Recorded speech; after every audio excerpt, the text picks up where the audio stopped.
Welcome to JustWannaQuilt, a research podcast coming out of Tulane University Law School, where we explore all kinds of things, stories about quilting, tools, field trips, maybe some famous quilters stop by, and, of course, a little bit of copyright thrown in just for fun. Hi, my name is Elizabeth Townsend Guard. I'm a law professor at Tulane University Law School, and I just want to quilt and study quilting.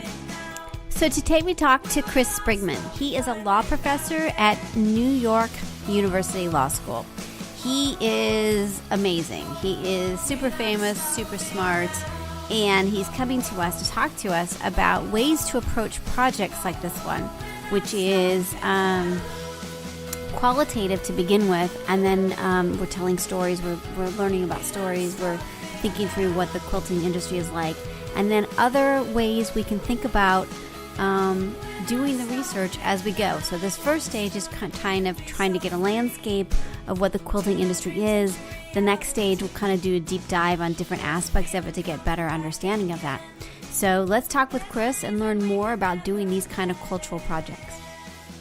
All right, let me tell you super quick about the project and sort of what I thought we could chat about. Probably around a half hour, if it's imagine. If we need more time, we can do that. That's fine. So the project that I'm working on, it's the first 6 months of the project. We've done 60 interviews so far. And what I'm looking at is the quilting industry. And it turns out to be, it's a $5 billion industry with, 4 million active quilters and lots of industry and machines and all kinds of stuff. So what I'm trying to understand is the role of intellectual property within this system, particularly since you've got the average people quilting and guilds, and it's really robust. So that's the new project, which is super exciting. So obviously I'm reading your work and I've been talking to others. And what I'm trying to understand is I want to talk a little bit about the article and then sort of strategy or framework for how we should go forward. These first interviews I've been doing, and I think I'm going to do some more, I'm going to try to get to about 100, is really trying to understand just the lay of the land so that we could then make some bigger decisions on how to go forward. So just who are the players, what's happening, that kind of thing. So that's the project. That's what we're doing. And I want to sort of use the copyright class to start. I have an advanced copyright class. So we want to start, we're going to look at cosplay, quilting, and I think one more area. I can't decide yet. We haven't decided yet. To start to think about these questions that you bring up in the article and others are working on. So that's kind of where we're at. So that's it. Okay, great. All right. Sounds good. So the first question I have to ask you is, do you have any personal memories of someone quilting or sewing in your life? That's the first question we ask at all of the interviews. I didn't grow up in a very crafty family. Yeah. So no, there weren't any quilters or sewers really in my house. That's interesting. And your work has been, I've been a huge admirer of your work forever, and you're always a bit ahead, so that you've been really great and kind to me over the years. So for people who are listening, tell them a little bit about who you are, and then we'll talk a little bit more about what you do. So my name is Chris Sprigman. I'm a professor at the NYU School of Law. I, for a number of years, have studied areas of the creative economy where there is a lot of creativity, but for one reason or another, not a lot of reliance on intellectual property. That doesn't mean that there's no reliance, but there's less reliance than in some other areas. So for example, my friend Cal Rostiala and I wrote an article together about the fashion industry back in 2006. Fashion, at least in the United States, is an area where there is both a lot of creativity and relatively little copyright. In particular, copyright provides very marginal, kind of scant coverage of most fashion designs. Cal and I took a look at this community, and we tried to figure out how over decades and decades they've sustained their innovation incentives and managed to grow and continue to produce lots of creative stuff.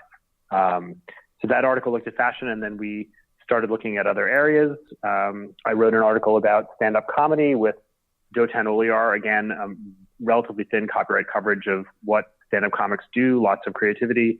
Cal and I wrote a book which looked at fashion, comedy, food, sports, financial innovations, lots of other areas where there's relatively low IP protection and quite high creativity.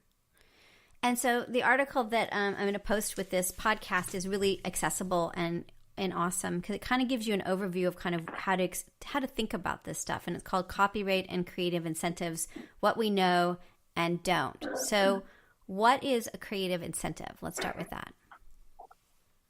So this article is really focusing on the kind of core story that animates copyright protection in the U.S., which is that copyright is necessary to provide and to sustain creators' willingness to create, creators' willingness to spend time and money and opportunities creating new novels, new songs, new movies, rather than doing something else, becoming a lawyer or, whatever else they want to do in their life. So that's the story, the central story about copyright. And, the question in the article is that story evidenced? So are there facts that we can uncover that suggest that story is true? The article looks into some scholarship over the last 20 years or so that has started to approach that question and conclude. The pictures, the evidence for copyright functioning as a provider of creative incentives is complicated. It's not clear in all environments that it does that job. Yeah, and so you go through 3 types of ways to study this, right? So evidence studies, qualitative studies, and controlled experiments. Can you take us through that really quickly to sort of understand what those three different ways of looking at an industry would be? Studies. Sometimes you can call them natural experiments. These are studies that look at some historical event that created a shift in policies or conditions about creative works and tries to figure out whether that shift caused an increase in production, right? So for example, there's a paper that I look at that asks whether when Napoleon invaded Italy and he installed copyright protection in a couple of the Italian provinces that he had conquered, whether that installation of copyright protection increased incentives to produce what was one of the leading art forms at the time, and that's opera. This is a paper by Giorcelli and Moser about the Napoleonic Wars and whether Napoleon's installation of copyright protection had some invigorating effect on opera. And they find that it did. They look at historical data and they find a modest but nonetheless real invigorating effect. Now, that's good. That's evidence, but there's some qualifications. So the copyright term that Napoleon put in place is relatively short by modern standards. When that copyright term was later lengthened, the authors of this paper find no additional increase in productivity from the lengthening of copyright. So a little bit of copyright seems to help quite a bit. More copyright seems to help not at all. That, of course, is relevant to the modern day debate, which isn't really about whether we should have copyright at all. It's really about how long it should last. That's really interesting. When I'm thinking about sort of what I'm really curious about is, again, translating it to our project. And one of the things that we see is that the 1976 bicentennial is kind of a catalyst for the modern quilts kind of commercialization of quilting. That before that, the crafting sort of emotional kind of let's think about our colonial past started the quilting industry that we know now, that it didn't really exist before that. So it seems like that may be one area we might think about doing as like, can we really see how it shifted by this? Like there's all this lore about it, but I haven't seen any much written yet about, I'm sure there is stuff written, but that would be one area or maybe one example of thinking through sort of how much was it really a catalyst, or is it technology or disposable income or something else that shifted at that particular time that really did, like, why do we see, because modern quilting is really new. I mean, the rotary cutter and all this commercialization of it is really only since the late 70s, early 80s. Right.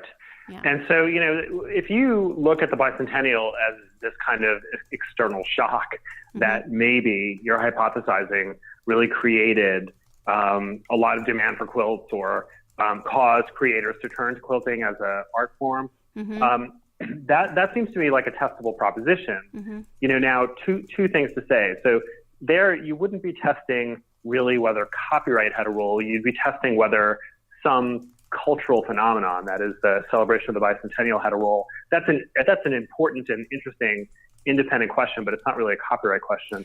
So the second cautionary note is event studies are hard to do because one of the things you need to do is figure out a strategy for differentiating the effect of the external shock that you're interested in. So here would be the bicentennial, separating the effect of that out from all the other things that might affect quilting. Like, let's imagine that the price of cloth drops, right? And so cloth intensive crafts become more affordable, and that lures some people into cloth intensive crafts that weren't there before. So unless you were careful to kind of control for that, to realize that it was potentially a factor and control for it, you might get results that lead you astray. So these event studies are tricky to do. If done well, they can be very enlightening. The other thing that's really... the Dorothy-Moser paper is done very well. Yeah. The other thing that's really interesting is it's at this time that one scholar in particular, but others, start gathering and looking at all of the previous magazines and newspapers and gathering together this traditional blocks that we see as like a public domain. But it doesn't happen naturally. It's the one or two people who get interested about this time and start collecting and looking at microfilm. And that's how we get sort of what we see as the common pool of blocks that people use. So that's happening around that same time, which I think is kind of your thing of like, differentiating. It's not, we'd have to see if like the person who started it did it because of the 76 Act or just coincidentally was happening at that same time. But it is this kind of shift in sort of what quilting looks like is sort of happening in the 70s, which is kind of interesting. So, and we all believe that they're public domain blocks, which is funny because, they could be or they could not be depending on a whole bunch of stuff. But as a culture, we all believe that that's the case. And so we act as if it is. So it's kind of interesting. Right. Okay. All right. Number 2, qualitative studies. Right. So these come in a variety of flavors. So there's a whole school of these qualitative studies that is associated with Kathy Strandberg and Mike Madison and Brett Sprigman. Yeah, we just interviewed. We interviewed Mike yesterday. So tell me more about how this fits into that. These are interesting and important studies. They adopt a framework for doing qualitative work that really belongs to Elinor Ostrom, and they attempt to basically establish a kind of regular procedure for doing these studies. They're very patient in a sense that they are not drawing too many normative conclusions. They're building up, or at least not yet, they're building up a body of these rigorous qualitative studies. And what they're interested in is how creative communities work, what motivates them, what are the events or personalities that shape what they do. So this is one sort of qualitative work that has, I think, integrity, and that is motivated by a consistent perspective on what it is they're studying. Then there's another strand of qualitative work, which is more IP focused. And this is what some people have called the negative space scholarship. Other people have called the IP without IP scholarship. And by that, they mean intellectual production without intellectual property. And this is a set of papers that look at industries, as I mentioned before, that produce a lot of creative stuff, but don't rely so heavily on intellectual property to do it. And the challenge there is to try to understand how an industry like that maintains its creative production over time. And there's lots of different ways in which different industries have done that. I think the IP without IP scholarship has produced a set of narratives about kind of different ways to sustain creative incentives without